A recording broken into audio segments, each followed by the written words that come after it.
warahmatullahi wabarakatuh. Perkenalkan, nama saya Triasuti, mahasiswi dari Fakultas Ekonomi Universitas 17 Agustus 1945. Baik, lewat video ini saya akan memperkenalkan materi MSDM, yaitu Manajemen Sumber Daya Manusia. Apa itu manajemen sumber daya manusia? MSDM atau manajemen sumber daya manusia adalah salah satu fungsi dalam sebuah perusahaan untuk organisasi yang fokus pada kegiatan rekrutmen, pengelolaan, dan pengarah untuk orang-orang yang bekerja dalam suatu perusahaan. Yang kedua, apa tujuan manajemen sumber daya manusia? Ada beberapa tujuan pengelolaan sumber daya manusia, yaitu yang pertama, untuk mengembangkan efektivitas kerja sumber daya manusia di dalam organisasi. Yang kedua, memperbaiki kualitas tenaga kerja dalam suatu organisasi sehingga dapat memberikan kontribusi lebih kepada organisasi. Yang ketiga, memberikan aturan kerja yang efektif dengan produktivitas tinggi kepada organisasi. Yang keempat, untuk menyeimbangkan antara tujuan masing-masing individu dan menyelaraskan sehingga mampu bergerak dalam irama yang sama demi mencapai tujuan bersama, yaitu tujuan perusahaan. Yang kelima, untuk membantu para manajer fungsional dan manajer lini dalam mengolah seluruh tenaga kerja atau karyawan selaku sumber daya manusia dengan cara yang lebih efektif. Adapun fungsi dari manajemen sumber daya manusia yaitu yang pertama, mengatur keanggotaan. Mengatur keanggotaan dalam fungsi ini ada 3 kegiatan penting yang akan termasuk, yaitu perencanaan, penarikan, juga proses seleksi. Semakin banyaknya perusahaan yang berdiri, semakin banyak pula sumber daya manusia yang dibutuhkan. Inilah yang membuat manajemen sumber daya manusia berfungsi menyediakan, menyaring, memilih SDM yang akan bergabung dalam perusahaan. Fungsi manajemen sumber daya manusia ini berperan penting untuk menentukan kualitas sumber daya manusia dalam perusahaan-perusahaan. Fungsi yang kedua yaitu evaluasi. Manajemen sumber daya manusia mempunyai fungsi lain yaitu evaluasi. Evaluasi ini termasuk dalam melakukan pelatihan juga penilaian. Biasanya Departemen SDM memberi pelatihan terhadap para calon karyawan dan memastikan mereka mendapat evaluasi atau penilaian terhadap performance mereka. Selain terhadap calon departemen, juga harus melatih para manajer untuk membuat standar kinerja yang dinilai baik dan membuat sebuah penilaian dengan akurat. Yang ketiga, pengganti dan kepuasan. Masuk ke fungsi ini berikutnya yaitu penggantian atau kepuasan, atau sering juga disebut sebagai reward. Fungsi manajemen sumber daya manusia ini berurusan dengan reward akan kinerja yang telah dilakukan oleh para karyawan. Departemen Sumber Daya Manusia memiliki tugas untuk membuat perkembangan atas struktur gaji yang baik.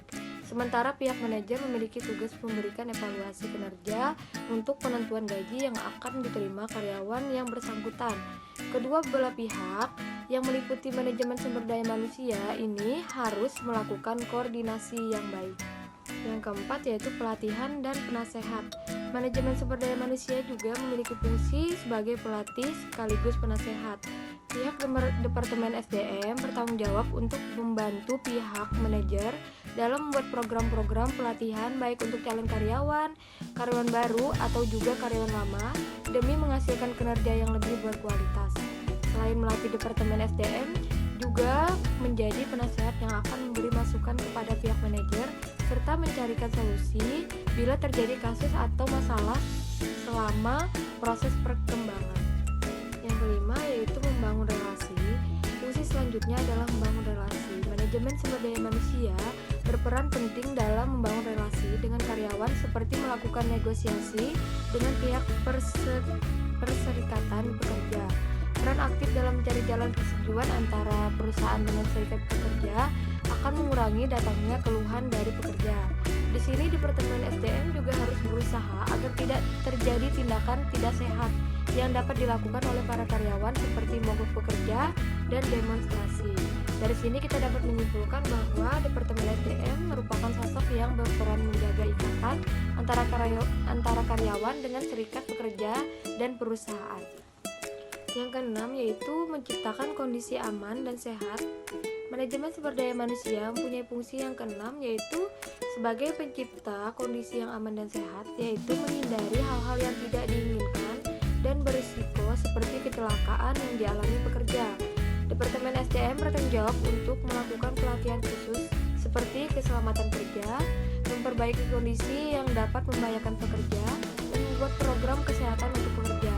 Selain itu, Departemen SDM juga wajib untuk selalu membuat laporan setiap terjadi kecelakaan kerja.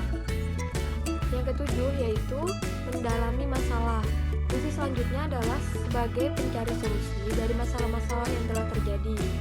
Contoh, masalah yang sering terjadi diantaranya para pekerja atau karyawan tidak hadir dan terlambat datang. Terlalu sering mereka harus mendalami masalah tersebut dan memikirkan apakah kebijakan yang selama ini ditetapkan sudah tepat atau kurang. Yang dapat dilakukan tentu mengumpulkan berbagai informasi yang terkait dan menganalisisnya. Yang kedelapan adalah pengintegrasian, yaitu interogasi.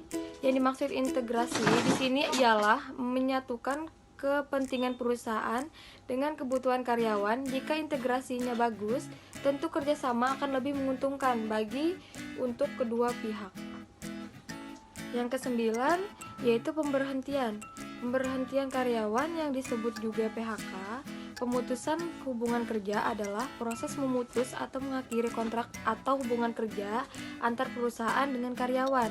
Dalam prosesnya, PHK dapat menjadi sumber masalah bagi perusahaan, seperti keluhan karyawan, pelaporan ke Dinas Tenaga Kerja, hingga salah membayar gaji terakhir. Karyawan yang berhenti pun perlu mendapat perhatian karena dapat mempengaruhi operasional perusahaan. Sekian yang dapat saya sampaikan, kurang dan lebihnya saya ucapkan mohon maaf. Terima kasih untuk kesempatan kali ini.